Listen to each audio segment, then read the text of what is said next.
कला एवं समाज सेवा को समर्पित संस्था पंडित हर्ष द्विवेदी कला मंच नवादा गढ़वा के द्वारा नवोदित रचनाकारों को समर्पित काव्यानुरागी का आयोजन बंधन मैरिज हॉल नवादा मोड़ गढ़वा में किया गया। काव्यानुरागी के इस चतुर्थ ऐतिहासिक आयोजन का शुभारंभ भगवान नटराज की प्रतिमा के समक्ष दीप प्रज्वलन व पुष्पार्चन के साथ किया गया। दीप प्रज्वलन मंत्र व पुष्पार्चन मंत्र गढ़वा जिले की योग साधिका अर्चना कुमारी ने किया तथा शंखवादन संस्कार भारती गढ़वा जिला इकाई की सहमंत्री अंजलि शाश्वत ने किया। काव्यानुरागी के इस चतुर्थ आयोजन में मुख्य रूप से जतिन कुमार मंडल उपस्थित हुए। उन्हें कला मंच की ओर से अंगवस्त्र, नारियल, बाबा बंशीधर का चित्र तथा सम्मान पत्र प्रदान कर सम्मानित किया गया। साथ ही जतिन के सम्मान विश्व हिंदू परिषद, बजरंग दल तथा दुर्गा वाहिनी के दायित्वधारियों के द्वारा भी किया गया। बाबा बैद्यनाथ की नगरी देवघर के रहने वाले 17 वर्षीय जतिन कुमार मंडल दृष्टिहीनता के कारण मात्र तीसरी कक्षा तक ही पढ़ाई कर पाए हैं। कोरोना काल से कविता रचने की शुरुआत करने वाले जतिन की रचनाओं को सुनकर ओज के राष्ट्रीय कवि डॉक्टर हरिओम पवार ने उनकी पढ़ाई का सारा जिम्मा ले लिया है। जतिन कुमार ने एक से बढ़कर एक अपनी रचनाएं प्रस्तुत कर सभी को मंत्रमुग्ध कर दिया। जतिन कुमार मंडल ने बताया कि मुझे गढ़वा में जो अतुल्य स्नेह व सम्मान मिला वह मैं आजीवन नहीं भूल सकूंगा। मुख्य अतिथि के रूप में उपस्थित केंद्रीय रिजर्व पुलिस बल की 172वीं वाहिनी के उपकमान अधिकारी UR रामेश्वर ने कहा कि मेरे लिए परम सौभाग्य का विषय है कि आज मुझे इस ऐतिहासिक कार्यक्रम का हिस्सा बनने का सौभाग्य प्राप्त हुआ। जतिन कुमार मंडल की मार्गदर्शिका रही पूनम रानी तिवारी ने कहा कि जतिन की उपलब्धियों से मुझे ठीक वैसे ही प्रसन्नता प्राप्त होती है जैसे किसी माँ को उसके बेटे की सफलता से खुशी मिलती है। कला मंच के निदेशक नीरज श्रीधर स्वर्गीय ने कहा कि अंजलि शाश्वत की परिकल्पना पर आधारित काव्यानुरागी नामक कार्यक्रम के माध्यम से नवोदित रचनाकारों को मंच प्रदान कर उनका उत्साहवर्धन करने के साथ साथ स्थापित कवियों द्वारा नवोदित का मार्गदर्शन भी किया जाता है। इस आयोजन में उमाकांत पांडे, विकास अधिकारी सूर्यदेव दुबे, पूजा सिंह, विश्व हिंदू परिषद के जिला संयोजक सोनू सिंह, बजरंग दल के शुभम केसरी, सतीश कुमार द्विवेदी, नितिन तिवारी, पतंजलि के जिला प्रभारी नगेंद्र तिवारी, राम प्रदीप राम, गौतम ऋषि, कौसर अंसारी, आलिया परवीन, सादिया मुस्कान सहित काफी लोग उपस्थित थे। आयोजन को सफल बनाने में बंधन मैरिज हॉल के स्वामी ललन सोनी, नितिन तिवारी, धर्मेंद्र दुबे, मनोज कांस्कार, शिवम चौबे, पुरुषोत्तम सिंह, चंदेल ने महत्वपूर्ण भूमिका निभाई। इस कार्यक्रम का संचालन 2023 की झारखंड की युवा सांसद सह संस्कार भारती गढ़वा जिला इकाई की सहमंत्री अंजलि शाश्वत ने किया। कलम बिना बजने वाली वो साज है जो बेजुबानों की भी बनती आवाज है। सूरदास की आंख बनी वेद व्यास की शान, इसके दम पर रत्नाकर के हो गए भगवान। और इसी कलम के दम पर आज एक चमकता सितारा जो पूरी दुनिया में अपनी रोशनी बिखेर रहा है हमारे सामने मौजूद है। और हम स्वागत करते हैं, बहुत बहुत स्वागत करते हैं जतिन कुमार मंडल।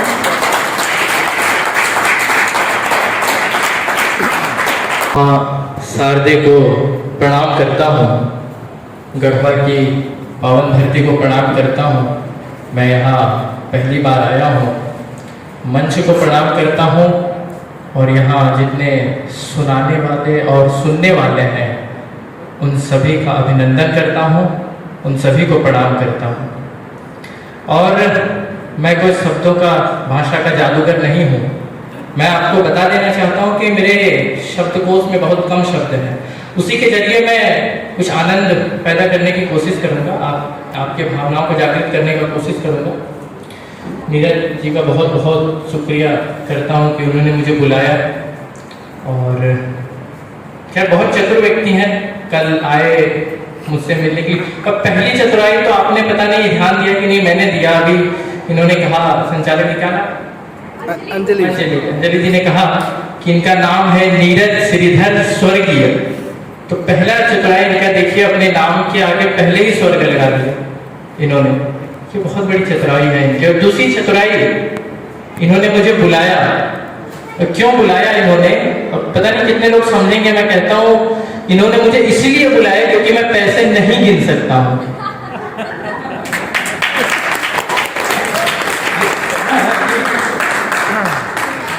ये चतुराई होती है ना, ये नहीं, भारतीय मूलभूत अधिकार है भारतीयों का, सस्ता, सुंदर और टिकाऊ।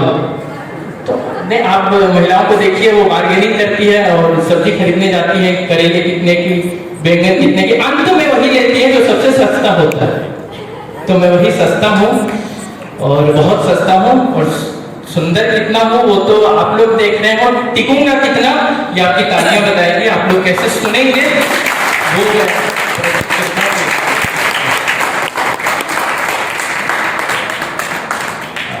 और जैसा कि मैंने कहा सस्ता, तो यहाँ ऐसा बार्गेनिंग होता है पूरे भारत में, मैं जानता हूँ। मैं हम लोग भगवान से भी बार्गेनिंग कर लेते हैं। मैं सच्चा शोध करता हूँ, थोड़ी छोटी छोटी बातों पे बहुत ध्यान देता हूँ, मैं शोध करता हूँ, और ये आप सभी के साथ हुआ होगा, मेरे साथ तो अक्सर होता है। मैं कहता हूँ, मैं एक बार डॉक्टर के पास गया था कहीं इलाज करवाने के लिए आंखों का, तो मेरी नानी जी मेरे साथ में थी, देखता हूँ ऑब्जर्वेशन कर रहा हूँ कितने लोग समझेंगे।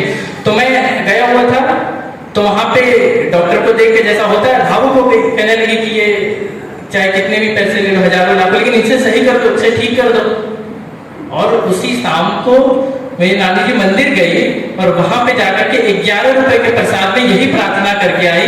ये होता है समझदारी कि जो काम 11 रुपए में हो सकता है उसके लिए 11 लाख क्यों खर्च करें। ये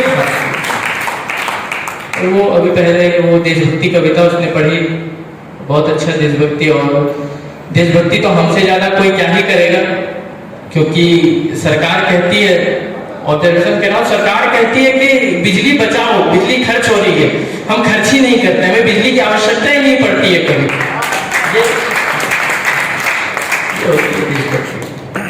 जी ये तो छोटी छोटी बातें, और कुछ दोहा मैं पढ़ता हूँ। पहला दोहा मैं यहाँ अंजलि जी और नीरज जी को दोनों को समर्पित करता हूँ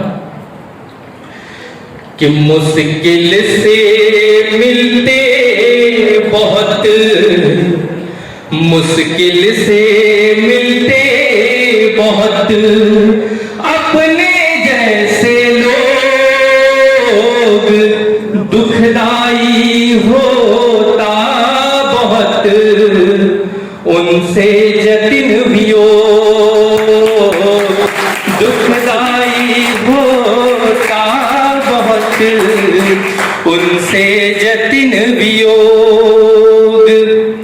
और ये दोहा मैं जब अभी पिछले दिनों आगरा में था तो अपने गांव के लिए लिखा था कि सावन की मेघों जरा, सावन के मेघों जरा, ये तो मुझे बताओ,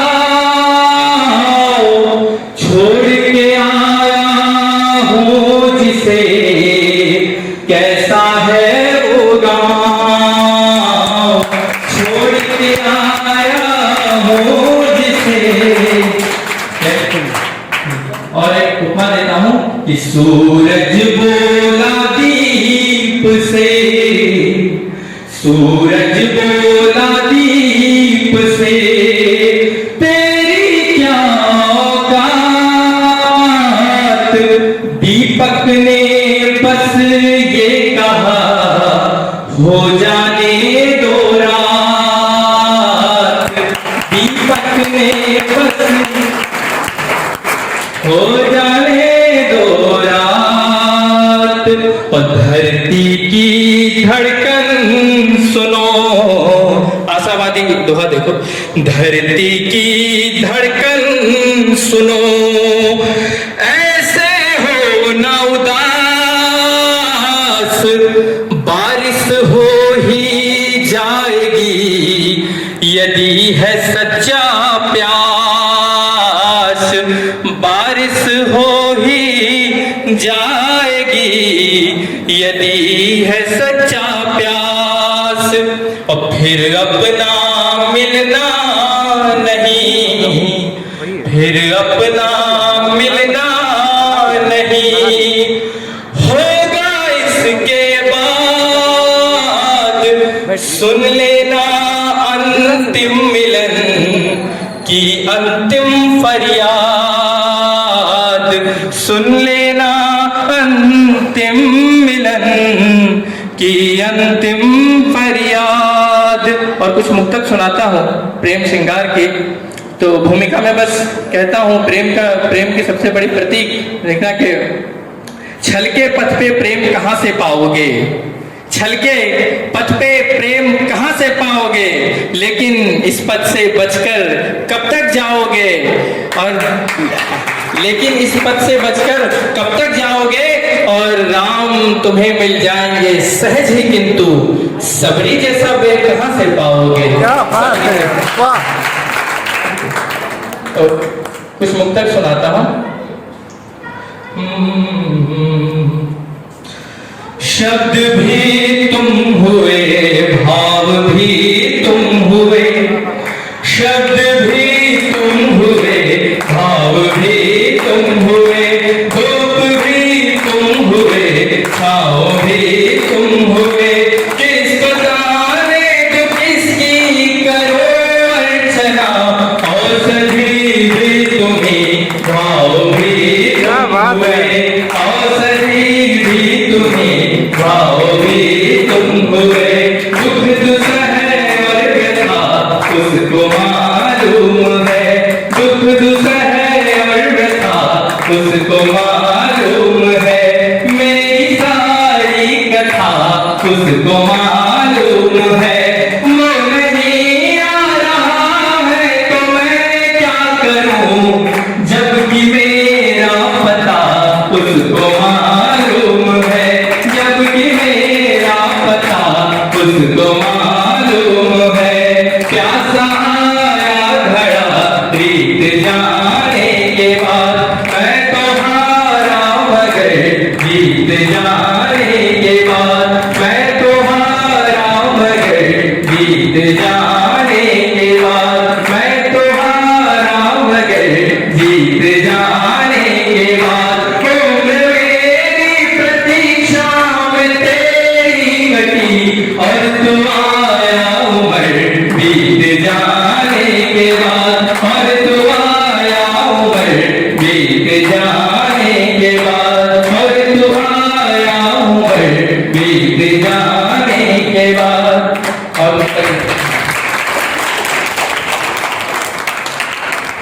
बहुत बहुत धन्यवाद। लगा जिस पर हो मिथ्याक्षेप, वो सीता का आंचल हो, जो रो रो कर के छूटे हो, मैं वो राधा का काजल हूँ, कभी जिनकी पुकारों को कोई सुन ही नहीं पाया, उसी मीरा के पाँव की मैं तो बेचैन पायल हूँ, उसी मीरा के पाँव की मैं तो बेचैन पायल हूँ। ये मैंने पिछले दिनों क्या कल परसों ही बिल्कुल नई गई है, ठीक है। तो प्यार मोहब्बत, इसके ये जो रदीफ है रहने दो, कि प्यार मोहब्बत आप करोगे रहने दो, सुनिए, प्यार मोहब्बत आप करोगे रहने दो, कोई शरारत आप करोगे रहने दो, कोई शरारत आप करोगे रहने दो, और बात बात पे हो जाते हो जज्बाती, उनसे बगावत आप करोगे रहने दो, उनसे और हिम्मत बहुत चाहिए सच कहने के लिए, हिम्मत बहुत चाहिए सच कहने के लिए, ऐसी हिमाकत आप करोगे रहने दो, ऐसी हिमाकत आप करोगे। कुछ हिंदी के शब्द आ रहे हैं इसमें, हिंदी के काफी आ रहे हैं, देखिए कि युद्ध को तो आए हो तैयारी से पर, युद्ध को तो आए हो तैयारी से पर, मुझे हताहत आप करोगे रहने दो, मुझे हताहत आप करोगे रहने दो, और आंखों में जल के स्थान पे ज्वाला है, आंखों में जल के स्थान पे ज्वाला है, और इन्हें यथावत आप करोगे रहने दो। और एक सटायर देखना, एक व्यंग्य देखो कि एक सटायर, यूं मैंने इसमें एक शेर कहा कि झूठ बोलना तो बिल्कुल भी आता नहीं, झूठ बोलना तो, देखिए आपको समर्पित करता हूं, झूठ बोलना तो बिल्कुल भी आता नहीं, और मेरी वकालत आप करोगे। क्या बात है। मेरी वकालत आप करोगे और उसका मतलब अंतिम शेर सुनाता हूँ उसका। मेरी वकालत आप करोगे, रहने दो, और प्रेम तो व्रत है, त्याग सभी इच्छाओं का, ये क्लिष्ट व्रत आप करोगे, प्यार मोहब्बत आप करोगे, रहने दो, कोई शरारत आप करोगे, रहने दो। बहुत बहुत धन्यवाद, आपने बहुत मन से मुझे सुना और मैं सच ही आपसे बता के जा रहा हूँ। इससे पहले बहुत जगह मैंने कार्यक्रम किए, दिल्ली गया, पिछले दिनों आगरा में था 3 महीने से, वहां भी कुछ कार्यक्रम किए, और अयोध्या, हरिद्वार, न जाने कहाँ कहाँ। लेकिन जितना स्नेह, जितना प्यार मुझे यहाँ मिला, जितना अपनापन मुझे यहाँ मिला, मैं आज घोषणा करता हूँ कि वो मैंने राष्ट्र के मंच पे भी पढ़ा है, वहां भी नहीं मिला। बहुत बहुत धन्यवाद आपका, और इतना इंसान होते रहे, इसके लिए भी आप।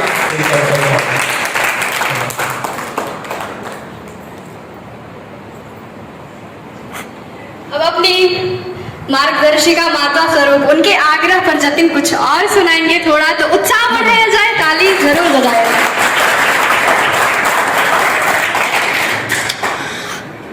इन्होंने मुझे कहा प्रश्न उत्तर, देखिए ये कविता की ताकत है कि आप रांची से जी, मैं बहुत बहुत इनका सम्मान करता हूँ, मेरी तो माता जैसी है, मैं बहुत बहुत सम्मान करता हूँ इनका, और रांची से चल के केवल मुझे सुनने के लिए आए हैं, तो ये कविता की ताकत है। और ये बहुत बड़ी स्वयं लिखती भी है, बहुत अच्छी लिखती हैं ये, तो इनसे तो मैंने बहुत कुछ सीखा है। तो इन्होंने मुझे आके भी कहा कि प्रश्न उत्तरीय दोहा पढ़ दो। मैंने 2 दोहे ऐसे लिखे थे, जिसमें पहले दोहा में मैंने ही प्रश्न की कल्पना की और दूसरे दोहे में उसका उत्तर दिया। सुनो कि बेर से यूं ही लड़, रामायण का प्रसंग याद करना सभी, बेर से यूं ही लड़ पड़ा, बेर से यूं ही लड़ पड़ा, फल का राजा मेरे रहते क्यों तुम्हें अधर लगाए राम।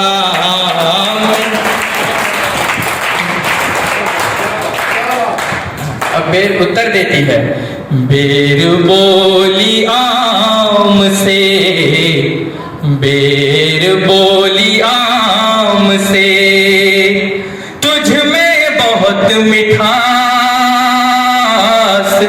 लेकिन मैं बन कर रही भक्ति में विश्वास, लेकिन मैं बन कर रही भक्ति में विश्वास। और एक देखिए, कृष्ण और उनकी बंसी, बंसी भी रहने लगी, बंसी भी रहने लगी, व्यथित दिवस और रात, आखिर कृष्ण ने पूछ ली उसके मन की बात, आखिर कृष्ण ने पूछ ली उसके मन की बात। और बंसी क्यों व्यथित है, वो उत्तर देती है।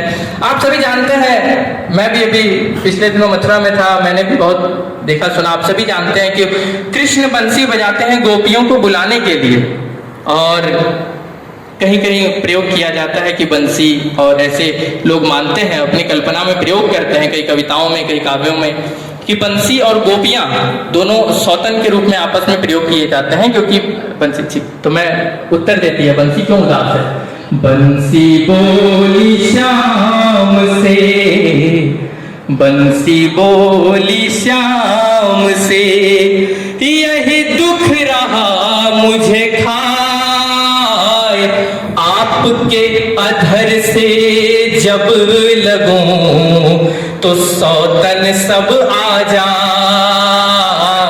आपके अधर से जब लगूं सौतन सब आ जाए। बहुत बहुत धन्यवाद। और अब हम बढ़ेंगे अपने मुख्य अतिथि की ओर। ये केंद्रीय रिजर्व पुलिस बल 172वीं वाहिनी के उप कमान अधिकारी हैं, और आप देखेंगे कि इन सभी को सीआरपीएफ अंग्रेजी में कह लेते हैं, इनका जो भी है, वहां पे बंजर जमीन मिलती है और वहां जब जाइएगा तो स्वर्ग बना के रखे रहते हैं, और ऐसा हम और आप अपने घर को भी नहीं बना सकते। तो इस चीज के लिए मैं इन सब को हमेशा, इनको और इनके जवानों को प्रणाम करती हूँ। इनसे हमें सीखना चाहिए कि ये हमारे सीमा की रक्षा के लिए, हमारी रक्षा के लिए कितना परिश्रम करते हैं, उसके बाद भी अपनी धरती को स्वर्ग रूपी बना के रखते हैं। आप जाइए तो ये अनुभव होगा। और फिर भी हमें देखिए कुछ काम नहीं, उसके बाद भी अपने वातावरण को कैसा बना के रखे हैं कि कहने में भी शर्म आती है।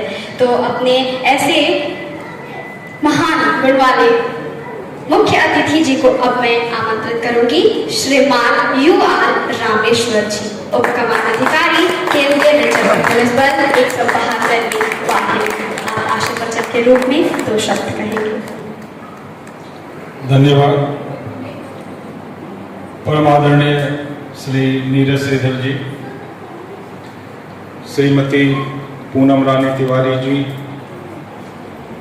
गढ़वा के गणमान्य उपस्थित हमारे नवोदित कविगण, काव्यानुरागी मंच पर उपस्थित जतिन, मेरे प्रशंसा में काफ़ी शब्द नीरज जी कहते रहते हैं और लाके मुझे यहाँ बिठा देते हैं। कभी कभी महसूस होता है इस सम्मान के बाद कि मैं कुछ विशेष, मतलब आप अलग हैं इनसे, जबकि मैं तो जुड़ना चाहता हूँ और जुड़ चुका हूँ। ये संबंध जो है वो आत्मीय तभी होता है जब आप जुड़ते हैं हृदय से। 30 वर्ष केंद्रीय रिजर्व पुलिस बल में हो गए और इस दौरान ऐसे ऐसे जगहों पे काम किया, अधिकतर जहाँ के लोग हमसे नफरत ज्यादा करते हैं, तो उस प्रेम के लिए लालायित रहे पूरे जीवन भर। तो यहाँ आकर के मिला, मैं आभार व्यक्त करता हूँ, मैं आप सबका धन्यवाद व्यक्त करता हूँ। मेरा नाम है UR रामेश्वरम, इससे ध्वनि आती है दक्षिण भारत की।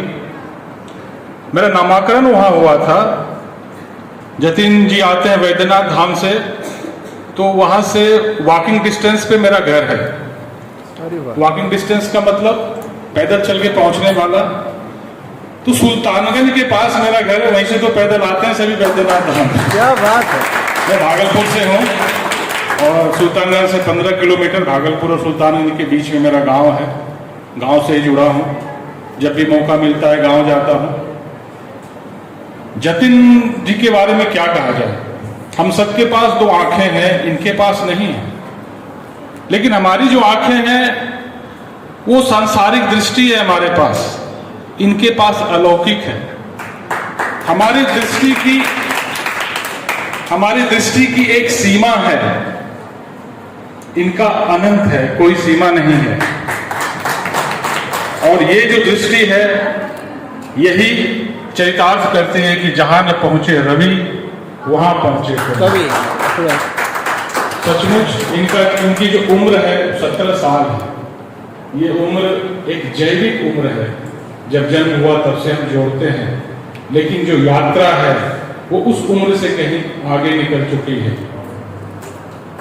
और जतिन जी की जो कविता सुना मैंने मन से, पहले भी सुना था YouTube के माध्यम से।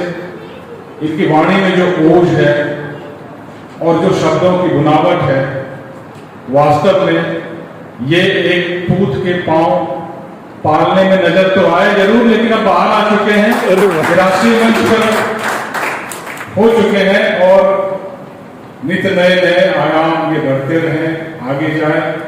आज की दुनिया में हम सब रील और व्हाट्सएप और किस किस दुनिया में है, एक साहित्य को जिंदा रखना, उनकी मशाल लेकर के जो ये चले हैं, वो दृष्टि हमें दे रहे हैं कि हम उनकी कविताओं के माध्यम से जिए, एक नई दृष्टि हमें मिले। हम इनके दृष्टि की बात करते हैं, हम तो छू भी नहीं सकते। बचपन में हमारे यहाँ काफी साहित्य की चर्चाएं हुआ करती थी, कुछ ऐसा माहौल था। एक प्रश्न हमेशा लोग उठाते थे, कि सूरदास जी ने जो लिखा है कैसे लिख सकते हैं, जब तक कि उन्होंने इतनी बुनावट है उनमें, इतनी गहराई के साथ, इतनी सूक्ष्मता के साथ वो वर्णन करते हैं, जब तक देखा नहीं तब तक कैसे वो लिख सकते हैं। उस प्रश्न का उत्तर मुझे आज मिला कि लिखा जा सकता है।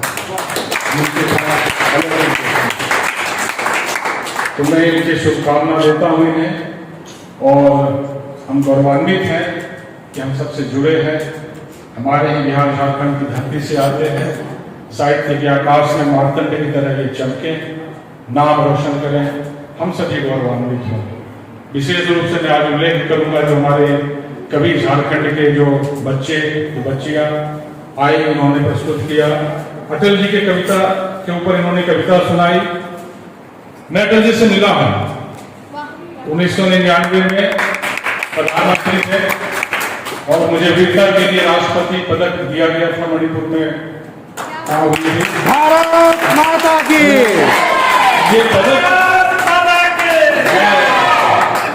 ये पदक मुझे अटल जी के द्वारा ही प्रदान किया गया था। अभी भी उंगलियों का स्पर्श यहाँ पे जीवंत है, लगता है कल की बात हो।